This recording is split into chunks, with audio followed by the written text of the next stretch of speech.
નમસ્કાર દર્શક મિત્રો, હું જપન શાહ, કાનમ એક્સપ્રેસ ન્યૂઝમાં આપનું સ્વાગત છે। જોઈએ આજના મુખ્ય અને મહત્વના સમાચાર। ચાપરકોટામાં એક અઠવાડિયામાં 2 દીપડા પાંજરે પુરાતા ગ્રામજનોએ રાહતનો શ્વાસ લીધો। બોડેલીના ચાપરકોટા ગામ વિસ્તારમાં એક જ અઠવાડિયામાં 2 દીપડા પાંજરે પુરાતા ગ્રામજનોએ રાહતનો શ્વાસ લીધો છે।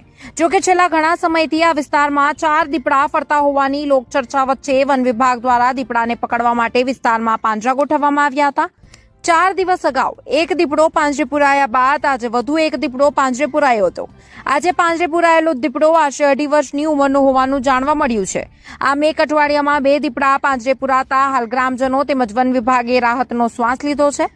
વન વિભાગના અનુમાન મુજબ વિસ્તારમાં હજુ એક દીપડો અને તેનું માંદું બચ્ચું હોવાની શક્યતા છે, જેને પગલે નાયબ વન સંરક્ષક રૂપક કુમાર સોલંકીની સૂચના અને માર્ગદર્શન હેઠળ ચાપરકોટા વિસ્તારમાં વધુ પાંજરા ગોઠવી દીપડાને પાંજરે પૂરવા માટેની વ્યવસ્થા કરવામાં આવશે। છોટાઉદેપુરના ડીએફઓ રૂપક કુમાર સોલંકીની સૂચના અને માર્ગદર્શન હેઠળ બોડેલી વન વિભાગના આરએફઓ જ્યોત્સનાબેન રાઠવાએ ગ્રામજનોને વન્ય પ્રાણી દીપડાથી બચવા તેમજ રક્ષણ મેળવવા અંગે જરૂરી માર્ગદર્શન આપ્યું હતું। ગ્રામજનોને દીપડો દેખાય ત્યારે ગભરાઈને તેનો પીછો કે હુમલો ન કરવો, દીપડાને ઉશ્કેરવો નહીં, એકલા ખેતર કે જંગલ વિસ્તારમાં જવાનું ટાળવું, રાત્રિના સમયે ખાસ તકેદારી રાખવી તેમજ નાના બાળકોને સુરક્ષિત રાખવા અંગે સમજ આપી દીપડો દેખાય તો જાતે તેને પકડવા કે ભગાડવાનો પ્રયાસ કરવાને બદલે તાત્કાલિક વન વિભાગને જાણ કરવા જણાવ્યું હતું।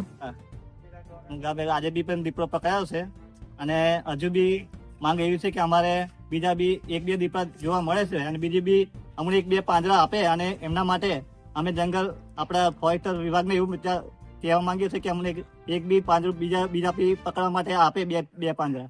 એમનો અમને ખૂબ ખૂબ આભાર છે અને આજે બી બીજો પકડાયો છે દીપડો। તો શું નામ તમારું? અજયભાઈ રાઠવા।